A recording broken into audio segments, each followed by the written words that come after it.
There is a silent war being fought each day, not in the streets, not in some distant land, but inside of you. You wake up to the world clawing at your attention. A blinking screen, a message, a headline, an alert, 1,000 voices, all screaming for your mind. But if you listen closely, beneath the noise, beneath the static, there's another voice, quieter, steadier, yours, the voice of discipline. And in a world obsessed with distraction, that voice is the rarest kind of power. Discipline is not about control. It's about freedom. Real freedom. The kind that only comes when you decide that your emotions, your urges, your excuses no longer sit at the head of the table. Discipline means you do. And yet, everywhere we look, we are told to seek comfort, to chase ease, to take the path of least resistance. We are being conditioned to believe that discipline is a punishment, that structure is suffocating, that to delay a desire is to deny our truth. But the truth, the real truth, is that without discipline, your dreams die slowly. Not all at once, but little by little. In every "I'll do it tomorrow," in every "just 5 more minutes," in every time you trade what you want most for what you want now. Look around you. The shelves of history are lined with men and women who didn't just succeed, they endured. Carnegie, Edison, Churchill, Tubman, Mandela. What made them different wasn't just intelligence or vision, it was an inner code, a relentless command over self, a refusal to bow to circumstance, distraction, or doubt. Because they knew what most people never learn: discipline is a muscle, not a gift. No one is born with it. It is forged through repetition, through discomfort, through thousands of ordinary decisions that look like nothing to the world, but that build a fortress within. You don't need more motivation. You don't need another hack. You need a reason to get up when you don't feel like it. You need a mission that pulls you forward, even when the fire inside flickers low. And that reason must be so crystal clear, so emotionally charged, that it slices through the fog of distraction like a blade. Discipline begins with identity. You must decide, who are you? Not who the world says you are, not who your past says you are, but the version of you that stands on the other side of sacrifice. The future you, stronger, sharper, sovereign. That person doesn't wait for inspiration. They build it, with every step, every rep, every page, every hour no one sees. It is not glamorous, it is not easy, but it is yours. Discipline is not about intensity, it's about consistency. One drop at a time, every day, until the dam breaks. You think greatness looks like fireworks, but it doesn't. It looks like getting up at 5 a.m. It looks like saying no to what's easy. It looks like a calendar full of small victories, one when no one is clapping. It's Thomas Edison failing 10,000 times and showing up again. It's Stephen King writing every single day, even on Christmas. It's Kobe Bryant in the gym at 4 a.m., hours before anyone else. It's Lincoln studying law books by candlelight, after a full day's labor. You don't see the hours, the pain, the obsession. You only see the result, and call it talent. But talent is a myth the undisciplined tell themselves to sleep at night. Because here's the truth. Discipline beats talent when talent refuses to work. Every single time. We are not living in a time where success is rare. We are living in a time where focus is, and that makes discipline a superpower. The enemy is not your environment. It's not your genetics. It's not even your circumstances. It's distraction. And distraction's greatest weapon is comfort. Because comfort whispers sweet lies. It tells you you've done enough. It tells you to rest when you haven't earned it. It tells you to scroll, to binge, to pause your purpose. And while you listen, life keeps moving. Every second you waste is a second someone else is using to sharpen their edge, to write the book, build the business, run the miles. And no, you don't need to race others, but you do need to stop racing your old self in circles. The man or woman who controls their attention, who can delay gratification, who can walk into the noise of this world and still choose their mission, that person is unstoppable. Because discipline isn't just about results, it's about identity. Each time you keep a promise to yourself, your self-worth increases. Each time you say no to what breaks you, you say yes to who you're becoming. And that builds confidence, quiet confidence, the kind that doesn't need to be posted or praised, the kind that stands like steel under pressure.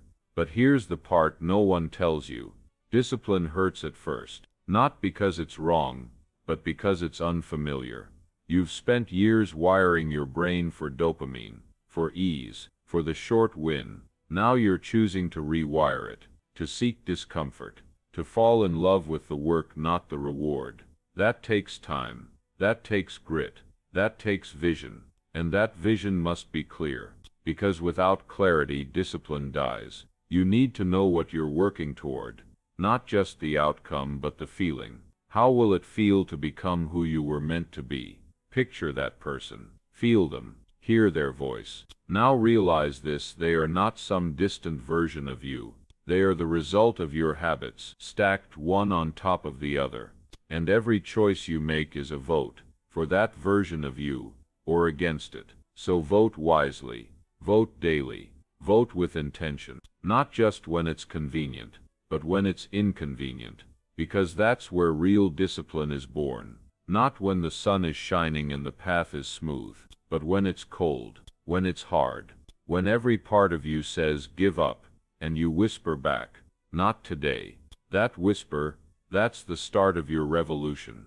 Because revolutions don't begin with crowds, they begin in silence, in dark rooms, in early mornings and late nights, where no one's watching but you're still showing up. This is where the foundation is laid, quietly, relentlessly.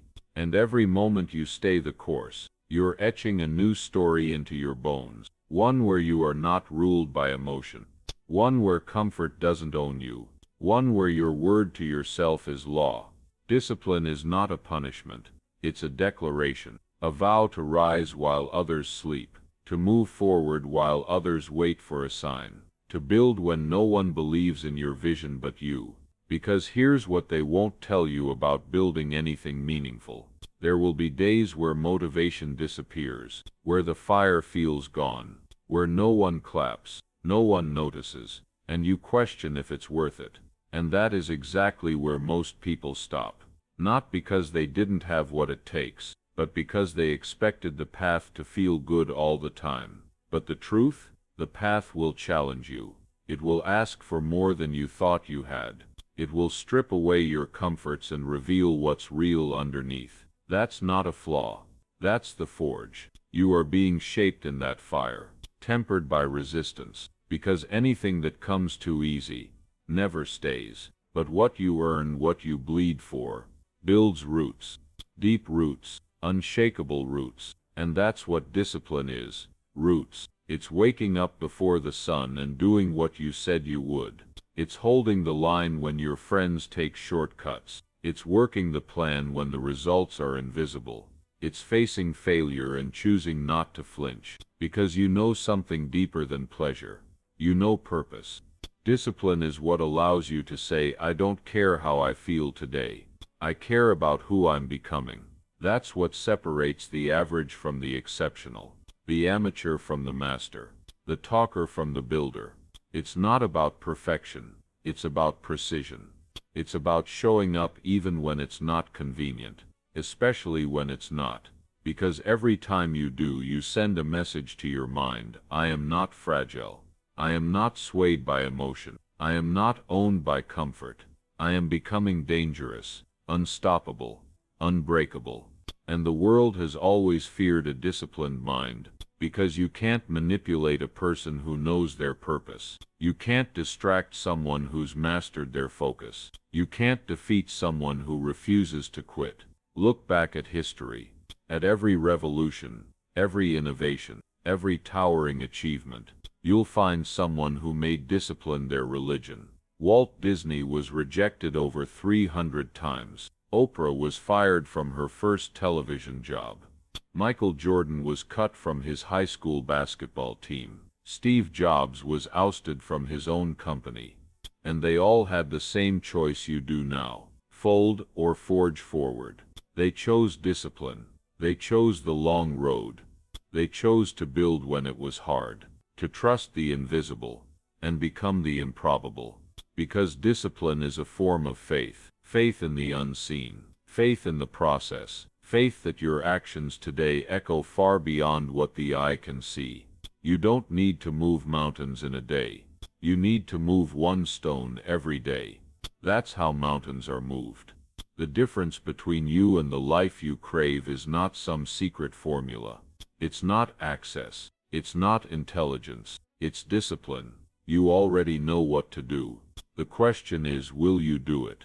Not once, not twice, but until it's done, until it's real, until the results are undeniable, until your habits become your identity.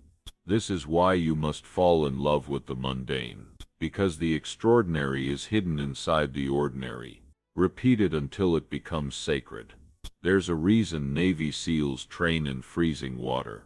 There's a reason monks rise at 4 a.m. There's a reason elite performers schedule every hour.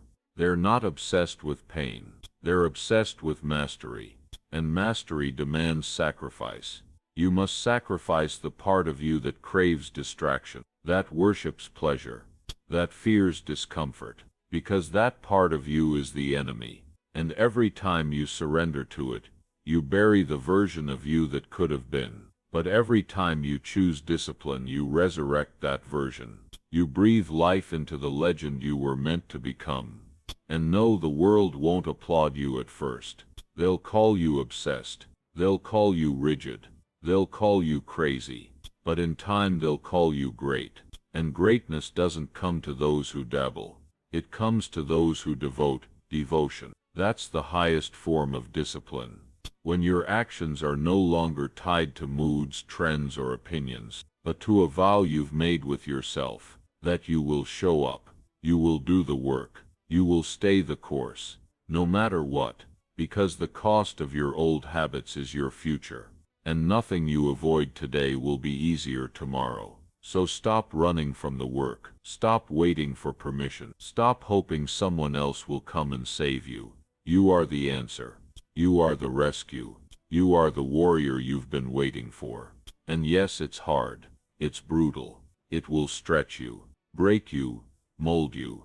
But the other side of that pain is power. Unstoppable, unbreakable. Power is not given. It is earned. In the quiet choices, in the relentless routine, in the hours when no one claps and no one cares. But you show up anyway. That's the moment it happens. Not when the world sees you, but when you see yourself becoming who you said you'd be. And make no mistake, discipline is not built in the grand gestures. It's forged in the microscopic, in brushing your teeth instead of skipping, in making the call instead of postponing, in writing one paragraph when your mind screams for distraction, in lacing your shoes when your body begs for rest. Because every act of discipline rewires you, not just your habits but your identity. You stop saying, "I want to be disciplined," and you start being disciplined. The world wants fast. You choose forever. The world wants viral. You choose lasting. The world wants comfort. You choose command. That's what makes you rare. That's what makes you lethal in a world addicted to the path of least resistance. And if you ever doubt the power of discipline, look at the ones who've shaped our world. Not with charm, not with luck, but with resolve. Benjamin Franklin woke at 5 a.m. every day and planned his hours by the minute. He was not just a writer, or a diplomat, or an inventor. He was a master of himself. He didn't wait for conditions to be right. He made the conditions. That's what you must do now. Stop waiting for perfect mornings. Stop waiting for energy to hit you like a lightning bolt. Stop waiting to feel like it. Because feelings lie. Feelings fluctuate.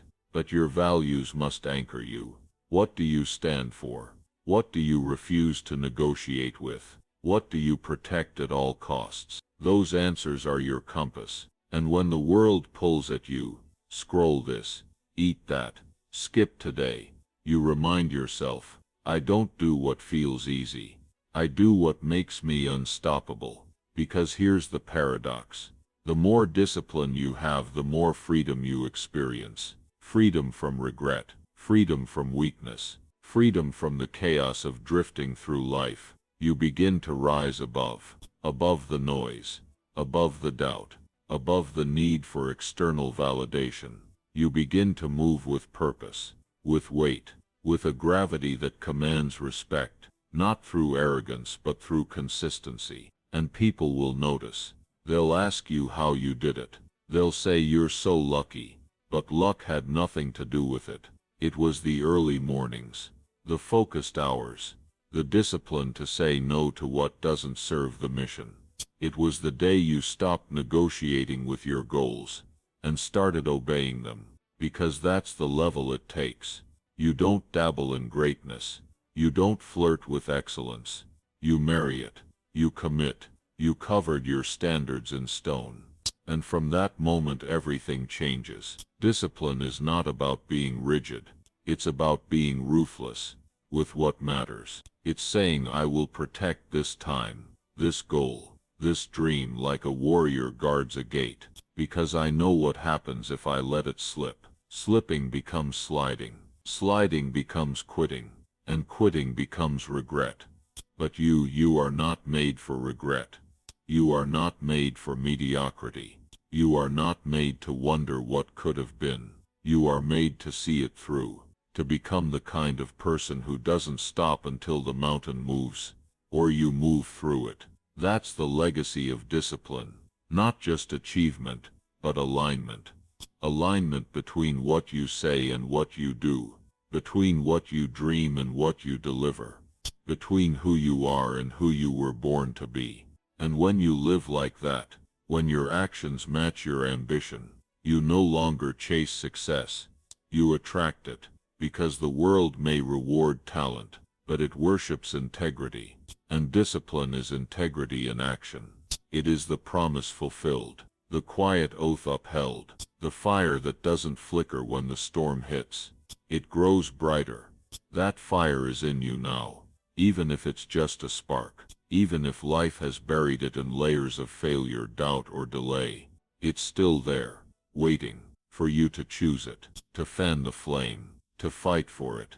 And you will have to fight, because the distractions won't stop, the doubts won't vanish, the temptation to quit will still whisper in your ear. But when you hear it, smile, because you'll know that it's working, that you're breaking through the limits, that you're entering rare air. Where few go, but where the legends live. The world doesn't need more people chasing shortcuts. It needs more people like you, willing to build the long road, brick by brick, day by day, choice by choice. So rise, with intention, with power, with discipline so deep it shakes the foundation of who you used to be. You are not weak, you are not broken, you are becoming. And every time you show up in discipline, you declare to the world, I am not here to fit in. I am here to lead. Lead not by shouting, but by embodying. Not by controlling others, but by mastering yourself. This is what the ancient Stoics knew, what the warriors of every era understood, what the greatest minds practiced in silence. That discipline is the only true freedom. Because when you are no longer enslaved by impulse, when you are no longer reactive to distraction, when your life is led by values not urges, then you are untouchable. They could take the money, they could take the titles, they could strip away your comfort, your schedule, your safety. But if your mind is disciplined, you are still free, because discipline is the inner citadel. The fortress that cannot be conquered from the outside, only surrendered from within. And you will not surrender. Not now. Not again.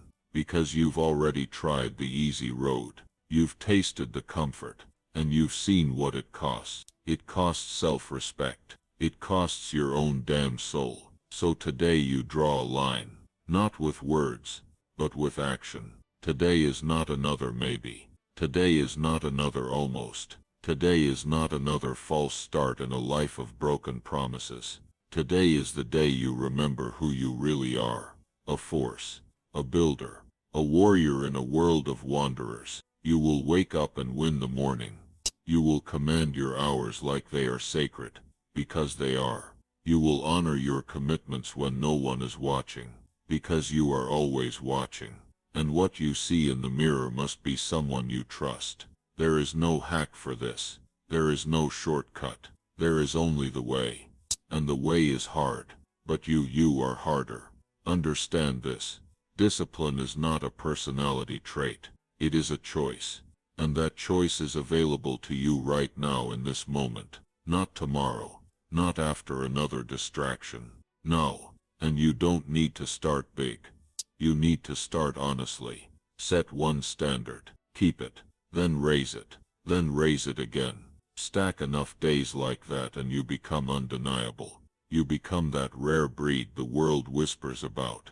The one who shows up no matter what. The one who never needed to shout, because their life speaks louder than any words ever could. And you'll know you're on the right path when your actions start aligning with your vision. When the inner war becomes quieter, and the voice that once said sleep in starts whispering, get up, we've got work to do, and it won't always be glorious. You won't always feel like a champion. There will be moments when you're on your knees, when progress feels invisible, when the world says you've lost your mind, but you'll keep going, because this is no longer about the goal. This is about the standard. And standards are not suggestions. They are sacred. You're not waiting on discipline anymore. You are discipline. You are the storm the weak run from. You are the stillness in the chaos. You are the builder of something real in a world drowning in fake. And one day when the world marvels at what you've created, when they ask for your secret, when they say, how did you do it? You'll smile, because you'll know it wasn't one big move. It was 1,000 small ones, invisible, unseen, uncelebrated. It was the daily decision to be better than you were the day before, to work when no one clapped, to push when it was hard, to honor your vision when the world offered you every excuse to let go of it. That's what made the difference. That's what created the shift. That's what broke the chain between the life you had and the life you were born to lead. Because you don't build an unbreakable life all at once. You build it by becoming the kind of person who refuses to break. And now, you are that person. So take this moment, take this voice, take this fire, and burn your excuses to the ground. Get up, do the work, protect your hours like they're gold because they are. Refuse to settle, refuse to drift, refuse to be like them. Because you are not average. You are not soft. You are not finished. You are becoming unbreakable. And in a distracted world that makes you dangerous. Now go, build,